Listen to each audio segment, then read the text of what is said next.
I'm here at Dash Point State Park with my very favorite plants in the whole world, nettle, Urtica dioica, and we're at almost the very tail end of nettle season, so I wanted to film a really quick video to talk about just a few of the amazing things that nettle is known for, and to show you the plant before we miss our window and we have to wait until next early spring to harvest nettles again.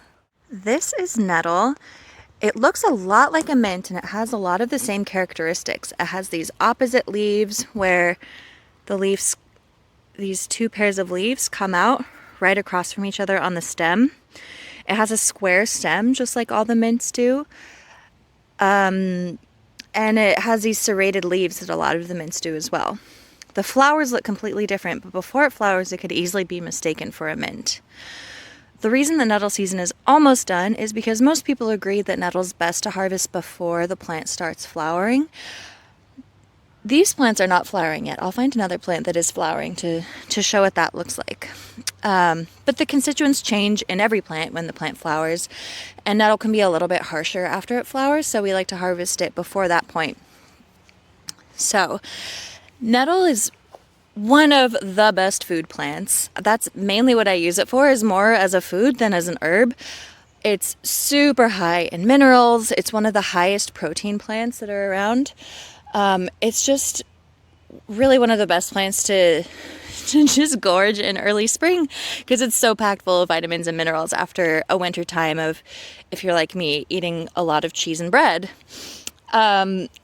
More medicinally speaking, it's a wonderful anti-inflammatory. It can help with the histamine response in the body, so a lot of people take it when they have seasonal allergies. And it can also help the stress response in the body. It's known as an adaptogen, which means that it helps the body respond to stress. It can help regulate adrenal function and really help every system of the body, but we'll focus on that. Nettle is also known to be a really great mild diuretic, so it can help move urine through the body without depleting the body of potassium, which pretty much all the pharmaceutical diuretics do.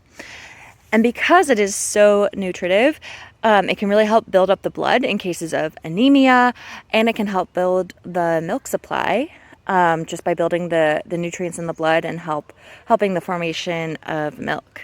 Nettle may be most known for these little stinging hairs that you can see here that are all over the plant, but mainly on the stems and on the underside of the plant. And these are tiny little hollow hairs that have some acids that really kind of sting, like a tiny bee sting. Mainly if you just brush up against it. So you'll feel the nettle sting if you're not paying attention and you're walking and you just brush up against it. Or if you're doing what I really like to do with plants of just like kind of petting them. Nettle's not a plant you want to pet. It is best to really handle really intentionally, which is quite easy to do. Whenever I harvest nettles these days, I don't use gloves.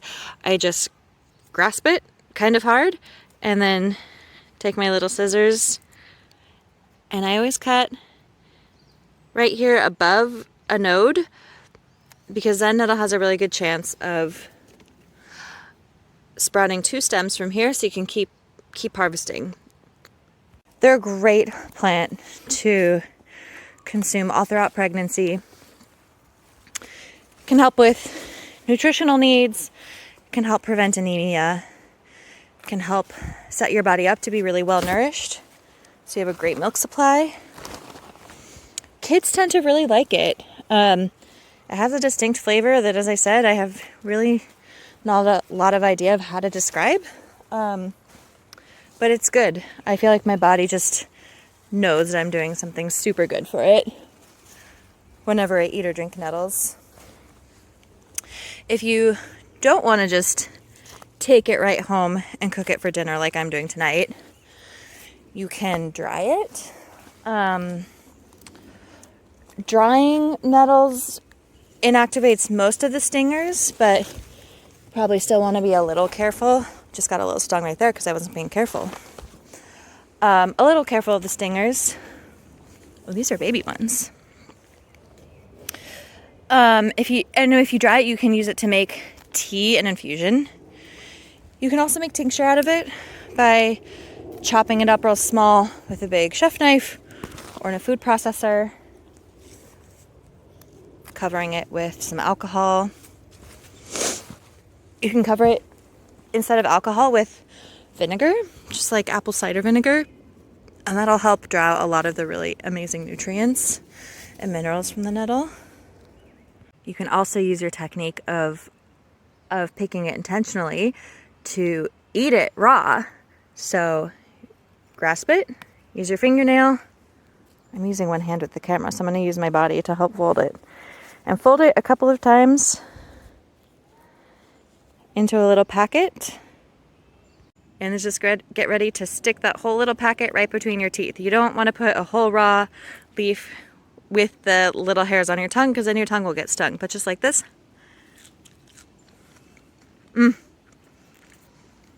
I still haven't figured out how to describe the taste of nettle. It's really not like anything else. If you do get stung, it's really no big deal.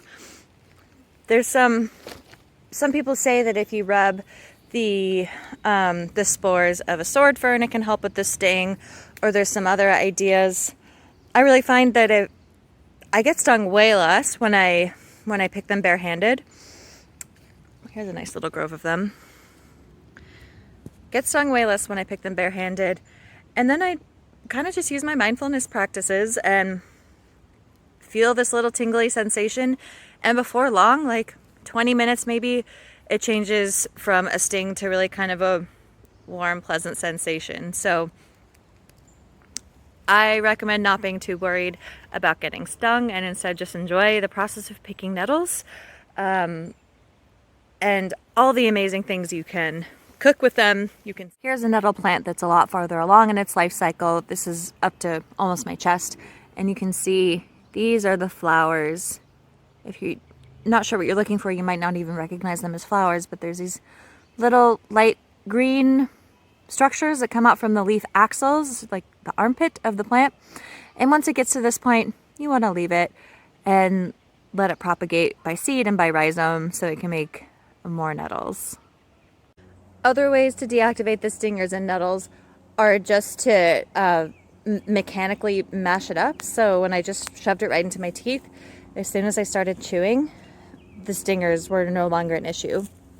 Cooking it, another way to do that is by just putting it in the food processor. There's some more back there.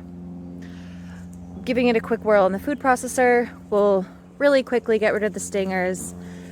And then the last way is just to cook it. So as soon as you get it in some boiling or near boiling water, stingers are no longer an issue. And cook it for a good long time in a generous amount of water to make soup or just steamed greens, and turns into a really soft, lovely green. I like to pour some soy sauce on it, or a little miso. Just a little salt, I think, makes the flavor of the nettle really stand out. When you're talking about nettles, a better question is probably what's it not great for than what it is great for. So I probably missed a lot of things, but we talked about the main things. It's an amazing anti-inflammatory. It's great for allergies. It's one of the most nutritious foods around.